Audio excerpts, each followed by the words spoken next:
안녕 얘들아. 영화 읽어주는 엄마야. 오늘은 1956년작 노틀담의 곱추라는 영화를 소개할까 해. 요즘 젊은이들이라면 디즈니에서 나온 만화 영화로 더 잘 알겠지만 본래 이 영화가 가장 먼저 나왔고, 이 영화는 프랑스의 소설 파리의 노트르담에서 각색을 한 거야.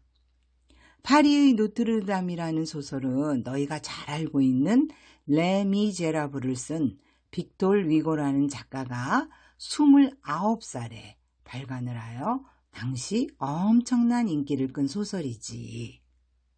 이 영화는 시대적 배경이 15세기 파리이고, 파리에 있는 노틀담 성당을 중심으로 성당과 성당의 광장 앞에서 일어나는 이야기고, 영화의 내용은 성당 광장에서 춤을 추고 돈을 버는 에스메랄다라는 매우 아름다운 집시 여자를 중심으로 3명의 남자들이 얽히면서 이야기를 끌어가지.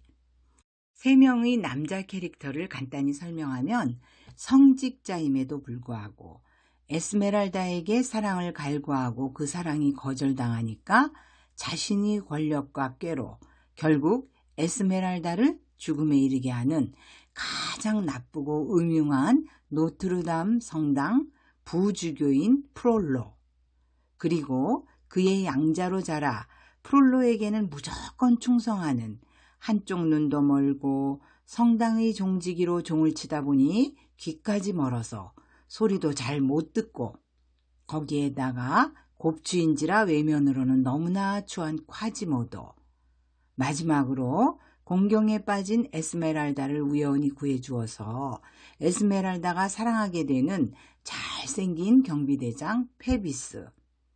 그러나 그 페비스는 약혼녀가 있었고, 그럼에도 불구하고 에스메랄다의 아름다운 육체를 탐내다 의도한 것은 아니었지만 결국 에스메랄다를 죽음으로 몰게 하는 원인이 되는 캐릭터인데, 이 4명의 등장인물 외에 파리의 가장 하층민인 거지들로부터 최고의 권력자인 왕까지 많은 주변 인물들을 등장시키면서 당시 시대의 모습들을 매우 사실적으로 나타냈지.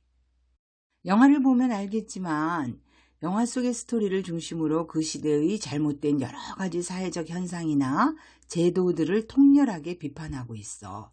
예를 들면 단지 프롤로의 명령에 복종하여 에스메랄다를 납치하려 하였는데도 낮은 신분의 외모까지 취했던 콰지모도는 변명을 할 기회도 얻지 못하고 노트르담 광장에서 재찍으로 공개적인 매를 맞는 형벌을 받고, 경비대장 페비스를 찌른 건 욕정에 눈이 멀고 질투심에 불탔던 프롤로의 칼이었지만 그 모든 죄는 단지 같은 장소에 있었다는 이유로 힘이 없는 집시 여인 에스메랄다에게 씌워져서 결국 죽음을 당하게 되는 등, 콰지모도나 에스메랄다 모두 하층민으로서 그 시대의 잘못된 제도들의 희생양이었던 거지.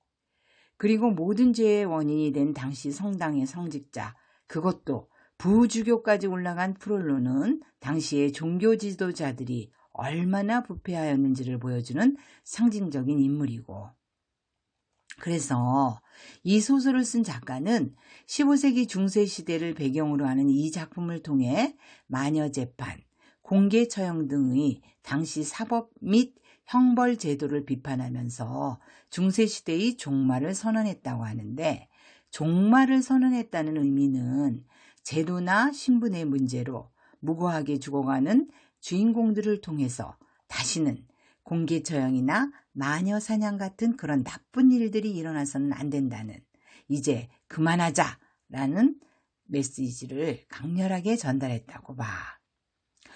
그리고 소설에 대한 또 다른 에피소드는 당시 노트르담 성당이 프랑스 혁명을 거치면서 너무 많이 훼손이 되어 복구를 하느니 차라리 헐어내자는 여론이 강했는데, 빅토르 위고가 그것을 막기 위해 이 소설을 썼고, 이 소설의 성공에 힘입어서 성당은 헐리지 않고 다시 복원이 됐다고 하네.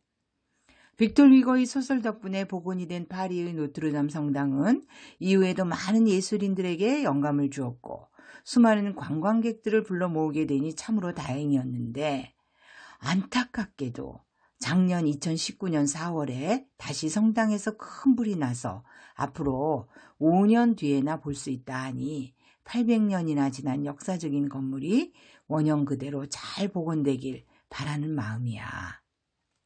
이 소설은 뮤지컬, 만화영화는 물론이고 여러 편의 영화로도 만들어졌다고 하는데 영화 중에서는 1956년에 만들어진 이 영화가 가장 최고로 꼽히지. 그 이유는 배우들이 연기를 매우 잘했어.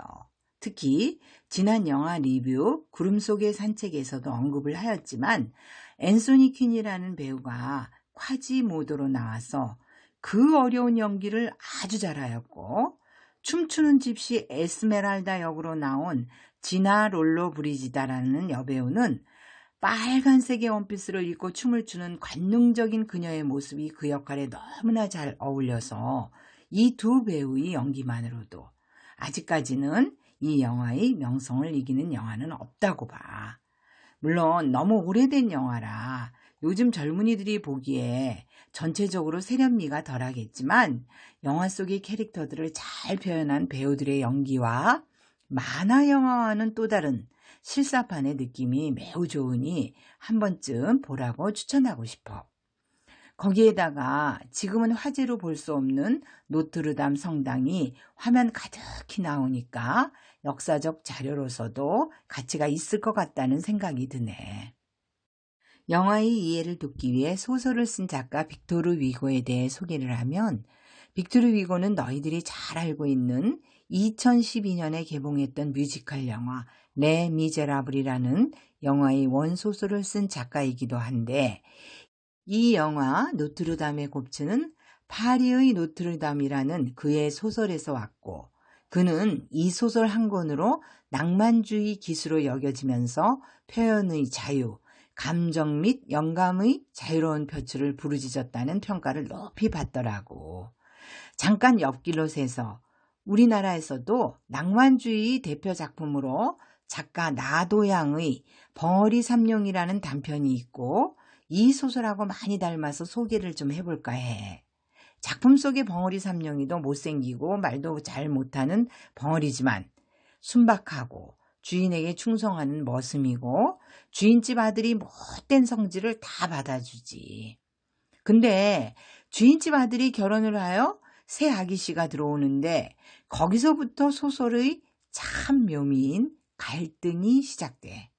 이 작품은 매우 짧은 단편 소설이니까 기회가 되면 너희들도 한번 꼭 읽어보라고 추천하고 싶어.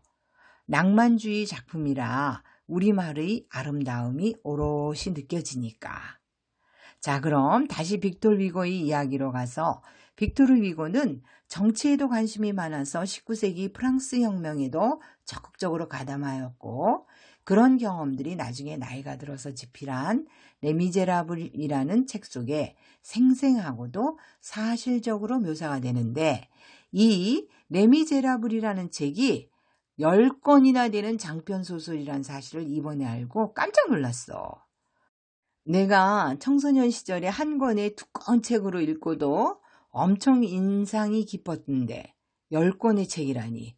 그렇다면 인간들의 심리 묘사를 얼마나 자세하게 묘사했을까 하는 생각에 기회가 되면 직접 10권의 책을 다 읽어보고 싶기도 한데 글쎄 러시아의 대작가 토스토예프스키의 카라마조프가의 형제들 또는 죄와 벌 이런 작품을 읽어보면 인간들의 심리 묘사와 우리 삶 속에서 부딪히는 악과 선의 문제들을 깊이 파헤치는데 레미제라블이라는 이 작품도 그만치 인간의 내면을 잘 파헤쳤을까? 도대체 10권이나 되는 분량이 무슨 내용을 썼는지 궁금하네. 자, 그럼 여기서 엄마의 생각. 내가 처음 이 영화를 봤을 때 가장 당혹감을 준 캐릭터는 성직자인 프롤로였어. 어떻게 성직자라는 사람이 저렇게 사악할 수 있을까 하고 충격을 받았던 기억이 아직도 나네. 그 영화 속의 프롤로는 성직자에 대한 우리 일반인들의 고정관념을 완전 뒤집어 놓았지.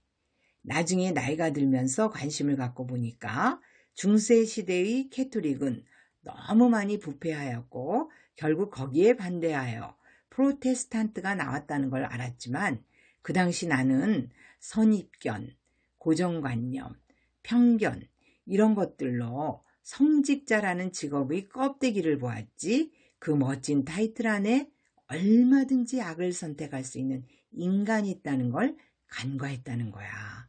그래서 그 당시 이 영화를 보면서 배운 교훈은 사람을 판단할 때 고정관념이나 편견을 갖지 말자 이거야.